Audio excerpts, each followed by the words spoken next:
bem-vindos a mais um podcast da Rede Energia, a sua escola prática para o mercado. Eu sou a Fabiola Sena, uma das hosts desse podcast e cofundadora da Rede Energia.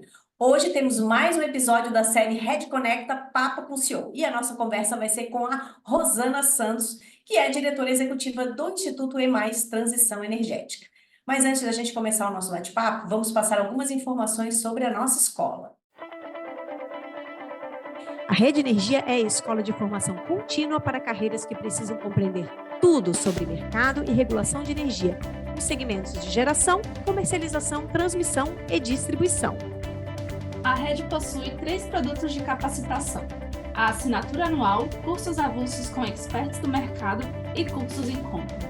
Te convidamos a seguir a Rede Energia na sua plataforma de streaming de podcast favorita, mas também no LinkedIn, Instagram e no Telegram para ficar por dentro de todo o nosso conteúdo disponibilizado gratuitamente.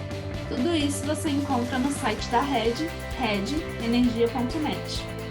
Lembrando que hoje, junho de 2024, nossa assinatura anual já está com mais de 300 horas e todos os meses novos conteúdos são incluídos. Rô, super obrigada pela presença e eu já quero começar perguntando sobre a sua carreira. Conta pra gente, porque a nossa audiência adora saber sobre a trajetória, a história dos grandes executivos do mercado. Como é que você chegou até o setor elétrico? Isso realmente é uma longa história, Fabiola. Eu acho essa história até, de certa forma, engraçada. Quando eu estava no ensino médio, né, isso nos anos 80, eu me formei no terceiro ano do ensino médio em 84. Então, quando eu estava no ensino médio, eu comecei a pensar em carreira, eu sempre gostei mais da área de exatas. Isso é fato, né? Eu sempre tive uma tendência um pouco mais para a área de exatas. Aí eu olhei e falei assim, cara, o que é o mais difícil de entrar e que não tem mulher? E eu vou entrar. Aí eu fui lá e fiz engenharia, prestei para engenharia elétrica na Poli, né? Assim, né? Só não fui para o ITA porque não aceitavam mulher na época. Acho que eu não teria passado, em todo caso. Aí foi assim que eu caí na engenharia elétrica. Aí, uma vez que você está lá dentro, você fala, bom, agora tem que sair, né? E então eu comecei o curso, né? Lógico, o curso básico é muito, muito duro, muito árido, né? Você fez engenharia também, mas lá pelo terceiro ano você começa a pegar algumas matérias específicas e aí eu escolhi fazer a eletrotécnica. Na época era essa parte de sistemas elétricos para fornecimento de energia, planejamento e tal. E foi é tipo um vício, né? Você fica viciado nesse setor. Eu acho que hoje, olhando para trás, não teria feito outra coisa. Logo no começo da minha carreira, eu fui para a Siemens, fiz um negócio super prático, trabalhava em comissionamento de usina hidrelétrica mesmo, assim, tipo, ia lá para o fundão, usina de papel e celulose, usina. Isso eu estou falando 89, 90, 91, tá? Depois dessa vida meio maluca no campo, que eu aprendi pra caramba, botar a mão na massa, nada melhor do que você botar a mão na massa logo no começo de carreira, né? Então eu me pegava na obra, às vezes, fazendo cálculo de impedância, cálculo de estabilidade de sistema, para ver o TAP de transformador e tal. Então eu aprendi pra caramba. Aí eu entrei um pouco por uma veia mais acadêmica, eu saí da Siemens, pedi demissão, fui fazer um mestrado na USP, aí saí do Brasil, fiz um doutorado. Fiz um curso de especialização, em suma, eu passei um tempo aí na academia. Depois desse tempo de academia, surgiu uma oportunidade, assim, na véspera de defender minha tese de doutorado, surgiu uma oportunidade no Ministério de Minas e Energia.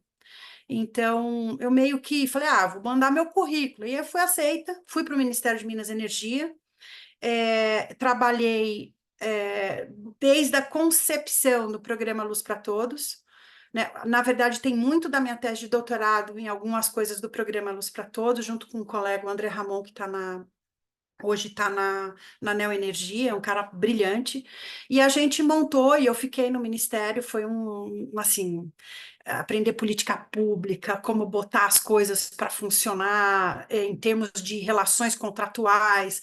Fomos para dentro do Congresso também para ver as leis, né, que precisava regulamentar isso. Foi um baita de um aprendizado, e hoje, assim, na minha carreira, eu olho para trás e eu sinto orgulho de ter estado na origem aí do programa Luz para Todos, né, que é um programa que fez um sucesso.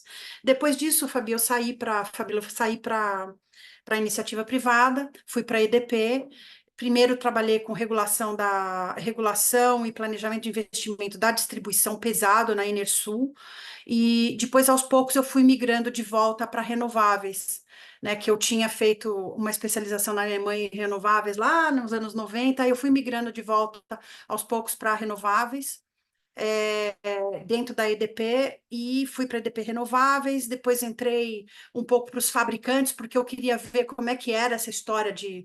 Então, eu vi nascer a indústria eólica onshore no Brasil, por exemplo, da forma como ela se estruturou, os primeiros leilões. Trabalhei intensamente aí na Abeólica, inclusive, né? Acho que eu tenho, sei lá, de 2008 a 2019, eu tive muito envolvida na Abeólica. E aí, depois que eu saí dessa história de fabricante, que foi Suzlon, Alstom e GE, né, faltou só rodar mais uns 2 para ter completado o mercado, eu entrei de volta na regulação. Eu quis voltar para o setor um pouco para o empreendedorismo, para quem é detentor dos investimentos, né, mesmo. Então, eu voltei como diretora de regulação estratégica para a Eni. Eu fiquei um tempo lá, aprendi muito.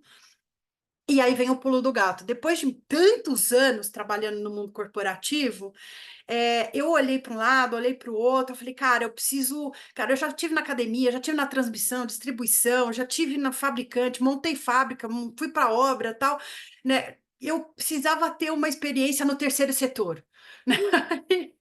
Aí apareceu essa oportunidade no EMAS, de assumir a diretoria do EMAS, que é um think tank do terceiro setor, e cá estou, né, onde você olha para trás, pega tudo que você juntou da sua bagagem e traz para o trabalho atual, que é esse think tank que está tentando ajudar aí na transição energética. É bem maluca a minha história, mas é isso aí, assim, um pouco de tudo.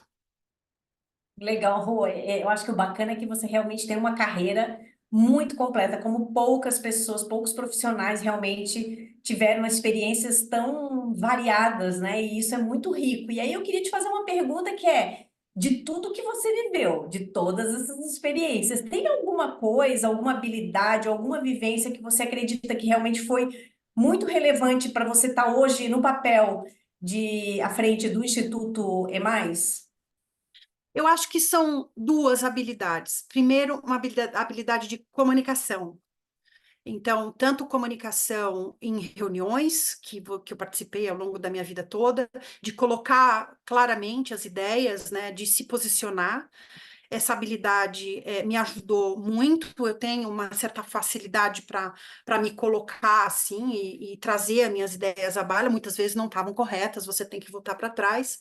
E a segunda coisa, que não é bem uma habilidade, mas assim, é um rigor técnico para absolutamente tudo que você vai fazer. Até quando você está discutindo uma política pública, né, você não pode desviar inadvertidamente de qualquer do rigor da boa prática, do rigor técnico da coisa. Então, isso é uma coisa que me ajudou muito ao longo da carreira, me ajudou em diversas decisões que eu tive que tomar ao longo da carreira, e me ajudou, inclusive, Fabiola, assim, de criar quase que uma marca para mim, do que, porque, pô, ela só joga da cintura para cima, ela é uma pessoa que vem embasada tecnicamente quando vai entrar para conversar com você, e a gente usa, né, isso, não é que usa, mas assim, esse é um ambiente onde a gente tem que navegar, que as pessoas te conhecem por aquilo, né? Pela essa solidez e retidão, né? Na forma de tratar tanta coisa pública quanto privada, como qualquer problema. Eu acho que são essas duas grandes características aí, se eu pudesse resumir, assim, pensando rápido, é isso. E é muito interessante que você destacou a primeira comunicação, que não é uma habilidade, vamos dizer, inata para os engenheiros e engenheiras de uma forma geral, né? Então, Não. tá aí, a nossa audiência tem muita gente jovem que está no início de carreira, no meio da carreira. Então, assim, invistam realmente na comunicação, né? Invistam em habilidades, eu sempre falo, se comunicar bem de forma escrita, de forma falada, em outros idiomas. A Rosana é pluri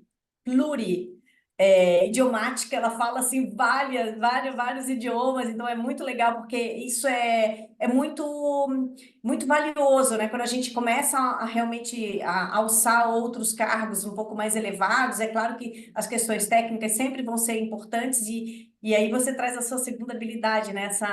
Esse cuidado com os temas técnicos, né? Com esse rigor, com esses cuidados de ordem mais técnica. Então, muito bacana, baita dica aí para quem está ouvindo a gente para cuidar desses elementos aí. Agora que a gente já ouviu bastante da Rosana Santos, eu quero ouvir um pouquinho do Instituto EMAIS. Fala um pouquinho sobre o que é o Instituto, onde ele atua, se vocês têm algum projeto que vocês podem contar para a gente, principais números. Fala do EMAIS aí, por favor. O EMAIS, bom, o EMAIS se tornou um pouco a minha paixão, assim, né, dos últimos tempos. Eu sou muito apaixonada por tudo que eu faço, mas tem motivo. O EMAIS, ele foi pensado em 2018, quando se começou a falar de transição energética mais intensamente, né? Ele foi pensado como um think tank para ajudar nesse discurso da transição energética, ou nas políticas de transição energética e tudo.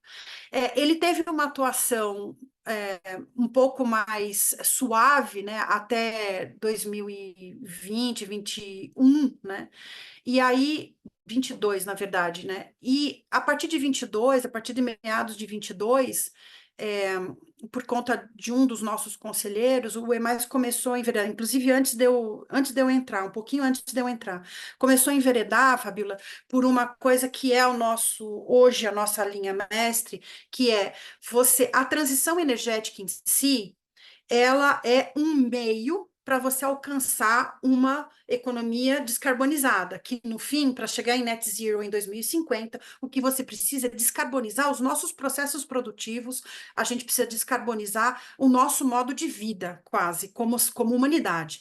E a transição energética, ela é um meio para isso, e a gente vê muito a transição energética sendo levada como se fosse um fim em si mesma, ela não é um fim em si mesma, né? Porque você pode transicionar todos os combustíveis fósseis para qualquer coisa renovável, mas se a economia não estiver preparada para funcionar daquela outra forma, nada vai realmente chegar ao fim que a gente quer. Então, falando um pouco do EMAIS, esse é o ambiente onde a gente está hoje trabalhando, que é quais são as possibilidades de transição para transicionar do modo de hoje para um novo modo produtivo, e alguns setores, aí sim, setores industriais, quais são os caminhos para esse setor industrial para descarbonizar. Então, o EMAIS é um think tank que trabalha a gente trabalha muito com treinamento e educação, aonde é possível. Trabalhamos, sim, com uma palavra que todo mundo não gosta de falar, com um advocacy ativo de boas ideias, ou seja, levando as boas ideias para os decision makers, as ideias, né, para os decision makers e explicando o porquê e produzindo também trabalhos técnicos, não chega a ser acadêmico, mas trabalhos técnicos, grandes números. Nós temos trabalhado muito intensamente no setor do aço, na indústria do aço hoje, né, na descarbonização da indústria do aço, na descarbonização do setor elétrico, que eu posso até entrar em algum detalhe, que apesar do Brasil ter 93% de renovabilidade em sua matriz elétrica, isso são nos anos onde chove muito, nos anos onde chove pouco não é bem assim, apesar de que a gente tem muitas hidrelétricas aí que poderiam ser melhor usadas ou usadas como baterias do sistema, mas para isso precisaria de uma modificação grande no nosso próprio framework institucional do setor, regulatório institucional do setor. A gente tem trabalhado um pouco nisso, e hoje, esse ano de 2024, começamos a trabalhar em outros setores da indústria, né? Fertilizante, vidro, um pouco da indústria química, e vamos entrar também tudo que a gente chama de combustíveis avançados, SAF, porque é esse setor, essa coisa da economia que a gente entende que tem que começar a adaptar, né? Isso é uma coisa. O outro advocacy que a gente tem trabalhado muito fortemente, não só advocacy, como posicionamento mesmo, é internacional. Nós fazemos parte de uma rede internacional de think tanks em transição energética, a INET chama. Temos parceiros internacionais, na Alemanha, o Agora, na Inglaterra, o We3G, por exemplo, que são think tanks muito, muito relevantes na Europa, tentando conversar com esses parceiros e passar uma visão Brasil da transição energética, porque transição energética para a Europa e para muitas localidades e geografias é só eletrificação e hidrogênio. E, na verdade, tem coisas além disso, né? Tudo que é carbono biogênico tem que ser considerado e são rotas que são muito caras para o Brasil. E a gente já chegou à conclusão, Fabíola, não querendo adiantar discussões, de que 2050 net zero só vai ser alcançado se a gente levar em consideração todas as alternativas de descarbonização que tem, e não só ficar com lock-in tecnológico de ou você eletrifica ou você usa hidrogênio. E mais, o hidrogênio a partir de uma só forma de produção do hidrogênio, que é muito boa, mas é uma delas, né? Existem outras alternativas, todos os biocombustíveis, tudo que você pode fazer a partir do carbono biogênico. Eu não sei se deu para dar uma ideia Não, geral deu aí. super. É só porque eu vou desmembrar essa sua fala em outras duas perguntas, porque agora eu quero pegar, você falou já do 2050, eu quero chegar lá. Mas antes, vamos falar assim dos próximos 5 anos, vamos step by step, vamos chegar, antes de chegar ao 2050, né, vamos chegar aí mais ou menos 2030, aí, nesses próximos 5 anos, que você vê de principais desafios? E aí eu acho que o bacana do Instituto é mais, a gente não está falando só de setor de energia, a gente está falando de setores produtivos de uma forma geral. Você já falou aí, fertilizante, química, aço, né, e tudo mais. Quais são os principais desafios desses setores aí, quando a gente está falando de transição energética, num prazo curto? Num prazo curto, e pode parecer até meio estranho o que eu vou falar, mas assim, é pensar de forma integrada. Eu explico. Qualquer política que vai nos colocar numa posição interessante nesse mundo aí da mudança climática, né, ela tem que ser pensada de forma integrada. O que eu quero dizer com isso? O setor elétrico, ele não adianta descarbonizar o setor elétrico se a gente não fizer isso num preço adequado, com adequabilidade de suprimento e principalmente com sistemas fortes e pujantes no lugar onde a demanda está, né? Então, assim, fazer as coisas de forma desconexa, porque antes a gente via muito, né? Antes não, né? A gente vê muito os setores pensados de forma estanque, como se fossem caixas. Setor indústria. Já dentro do setor indústria, as caixas são inúmeras, mas assim, depois setor elétrico, depois setor agrícola. O que eu quero dizer é que o nosso maior desafio é fazer uma transversalidade disso aí. Vou dar exemplo pelo fertilizante, tá? Assim, uma das coisas. O setor elétrico seria capaz de produzir um hidrogênio renovável que, junto com o N, transformaria-se em amônia, depois em ureia, através da indústria, e essa amônia e ureia transformada através da indústria iria ajudar a descarbonizar o agro. Tá? Então, é uma coisa transversal. Ora, se isso aí for feito em cada canto do país, nosso país é gigantesco.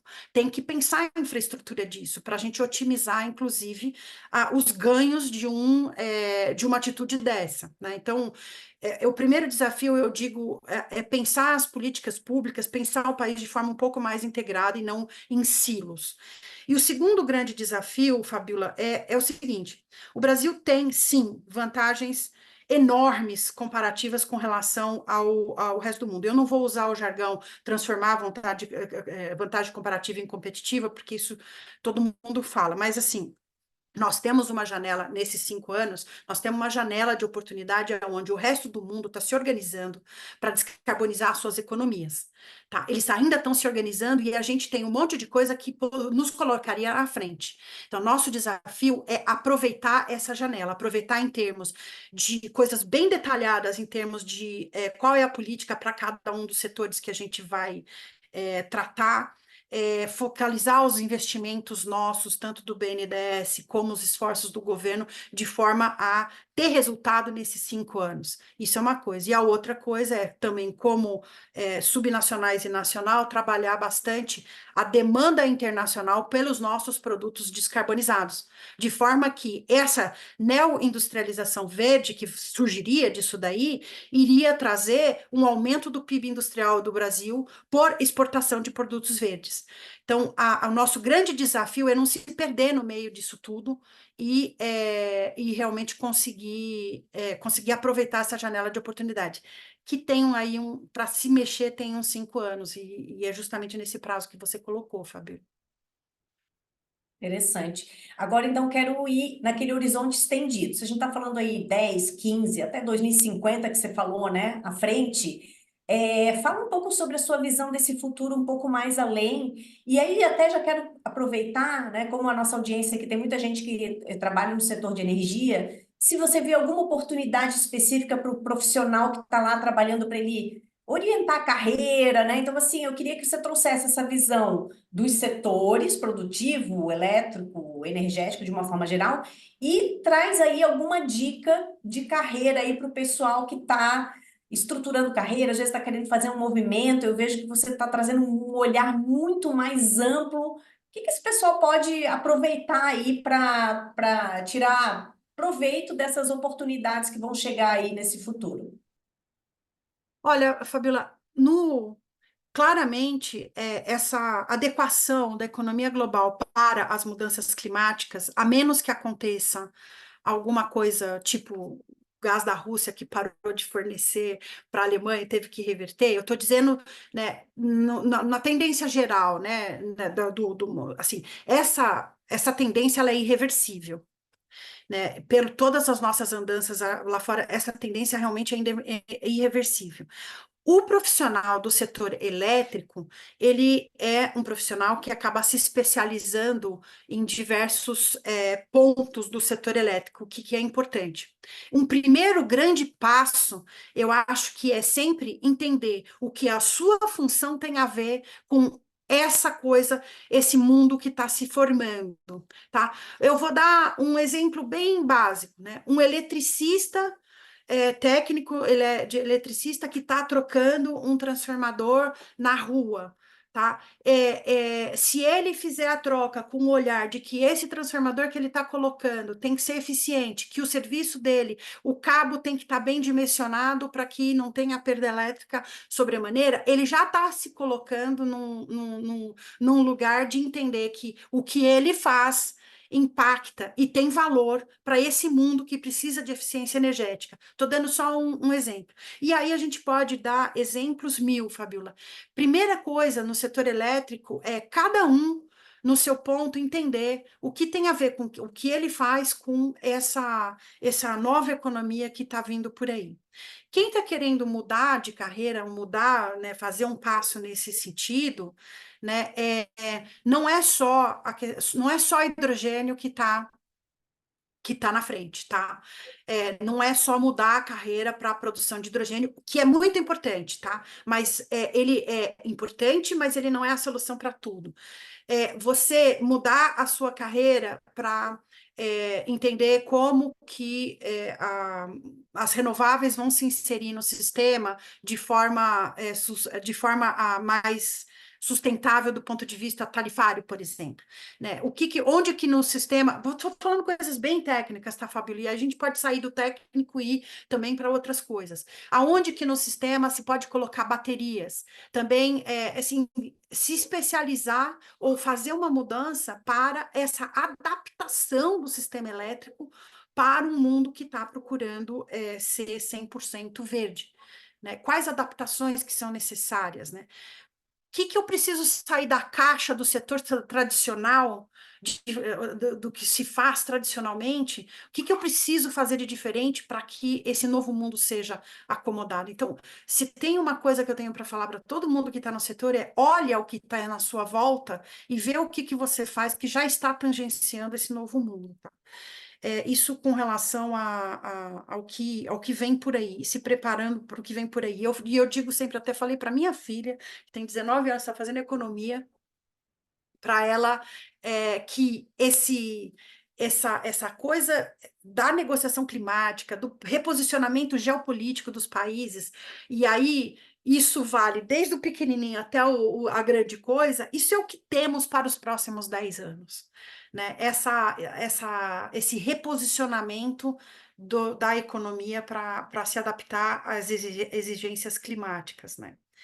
E aí, só respondendo por final o que você perguntou para os próximos anos, né, para além dos 5 anos, né,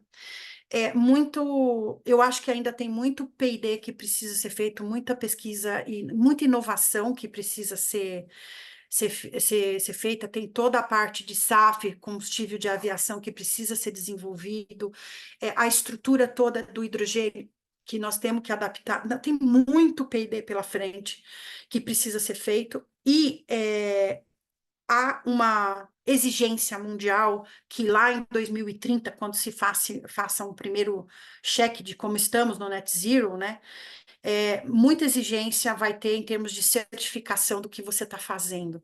Então, aí vai uma outra norte de coisas. São as certificações de ciclo de vida, para que o que você está fazendo seja reconhecido como verde, né? Então, isso vale tanto para uma distribuidora que está fazendo, como para um produto, né? E ninguém vai conseguir se colocar no mercado daqui a um tempo sem ter uma certificação indicando que o que você faz é verde, né? É baixo em emissões de fósseis, né? Um pouco isso. Não, excelente. E acho que para o pessoal que está aí, às vezes até tentando se reposicionar na carreira, e muitos chegam na rede, né, e perguntam, mas qual é a área que eu devo escolher? Qual é a empresa que eu devo escolher? Então, acho que você trouxe vários insights interessantes que as empresas que estão preocupadas com essa agenda, provavelmente são as empresas que vão ter mais solidez, que vão ser mais resilientes e vão prosperar nessa adaptação, nessa transição que você colocou, né? Então, muito legal esse olhar aí dessa sustentabilidade, que vai além da sustentabilidade ambiental, é a sustentabilidade enquanto empresa, né? Praticamente essas coisas não conseguem mais ser dissociadas, né, Rô? Muito legal. Agora é o seguinte, a gente quer saber da CEO Rosana, além do setor de energia, além do setor produtivo, a gente quer saber algumas curiosidades aqui. Primeiro, se você tem algum hobby. Olha, no meu passado eu tinha um hobby, mas eu abandonei há um bom tempo, que era canoagem.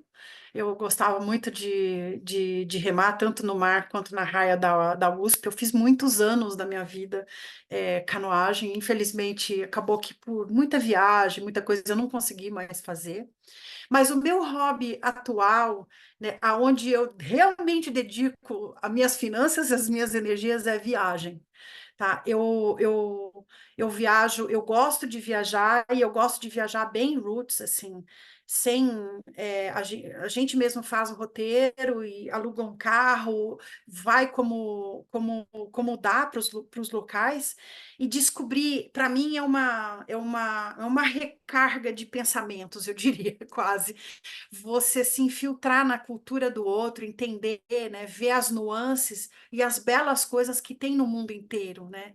E uma coisa que eu não gosto é do tipo taxações, né? Tipo, o alemão é assim, o americano é assado, né? Eu procuro fugir disso nas minhas viagens, porque tem gente de tudo quanto é jeito, em tudo quanto é lugar, né? E gente é muito interessante.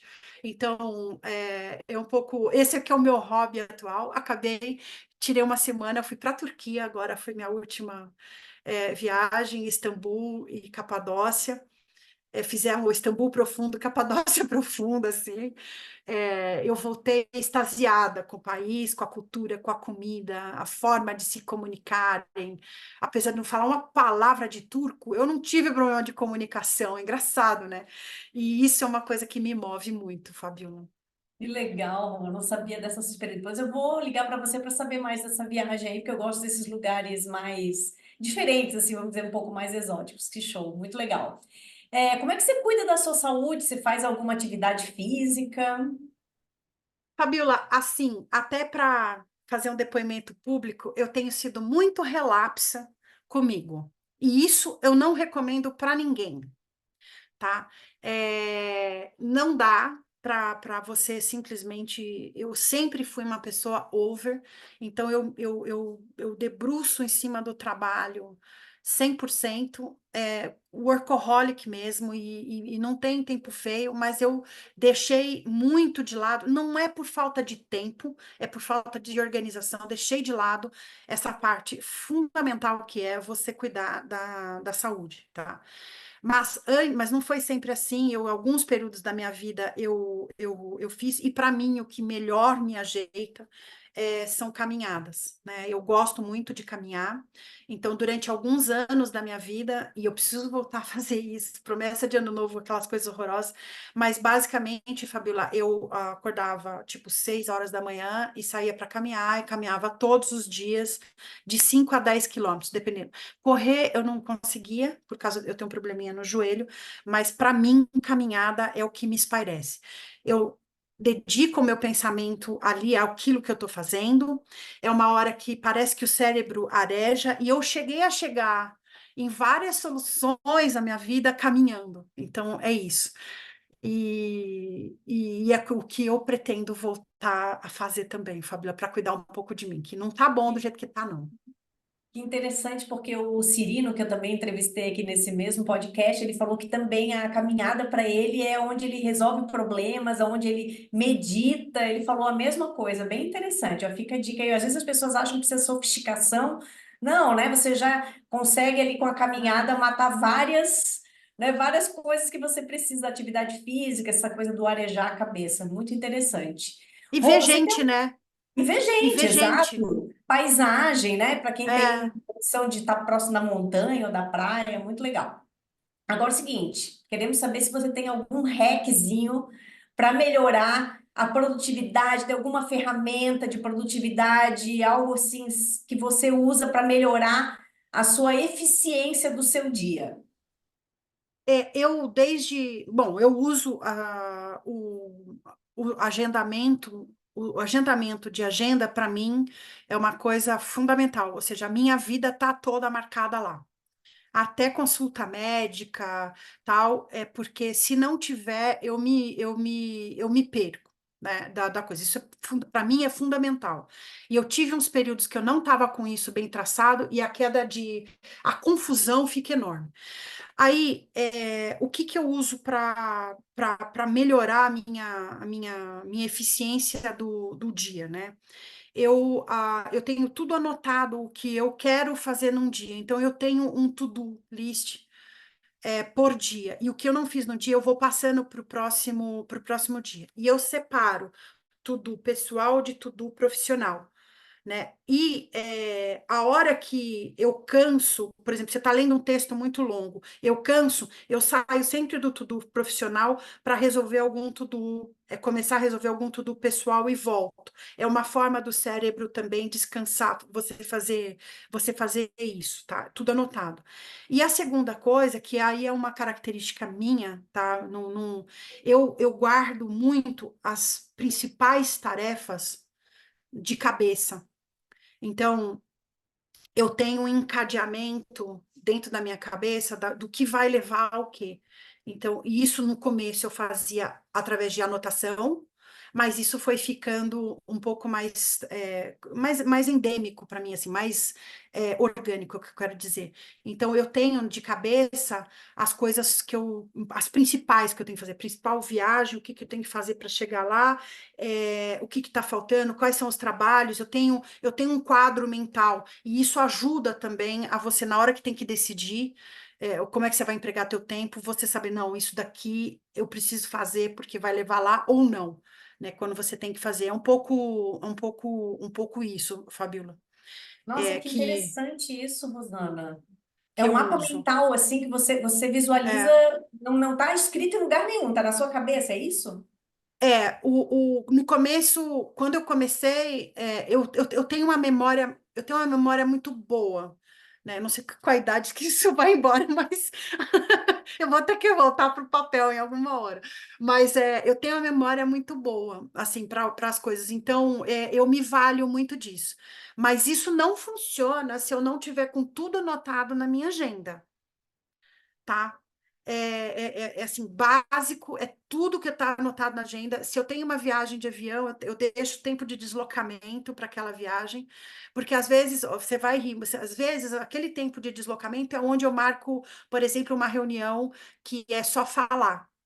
Né? Então, eu, em vez de ir de carro, eu vou de táxi, então eu marco a reunião naquele. Mas é porque está na minha agenda e eu sei que aquele é o tempo de deslocamento e que eu posso guardar, eu posso marcar, entendeu?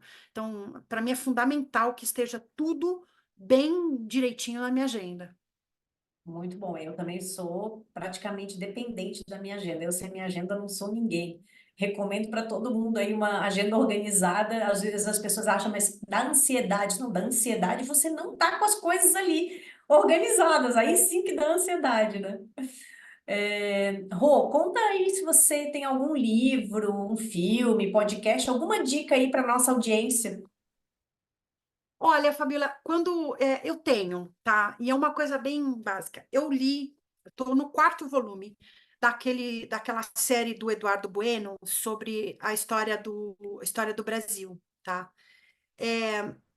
É uma forma diferente da gente ver o nosso país. Eu aprendi um monte de coisa lendo esses livros. A gente não vê essa perspectiva na história, e eu acho fundamental para nós, como brasileiros pensantes, temos um pouco mais de noção de onde viemos, sabe?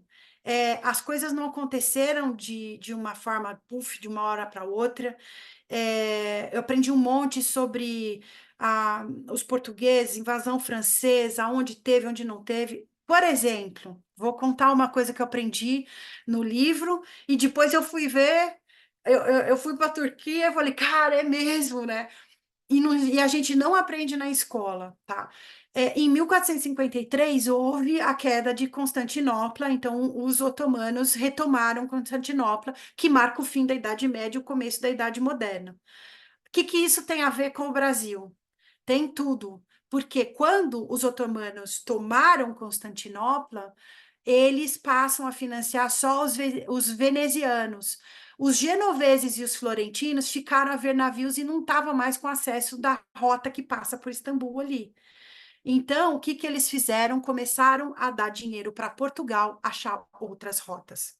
A hora que eles começaram a dar dinheiro para Portugal para achar outras rotas, junto já com o que vinha acontecendo em Portugal, potencializou. Portugal conseguiu descobrir o que eles chamavam de a volta do mar para poder passar o Cabo da Boa Esperança, e nessa da volta do mar, eles descobriram que tinha terra. Vasco da Gama chegou perto, Cabral acabou de chegar.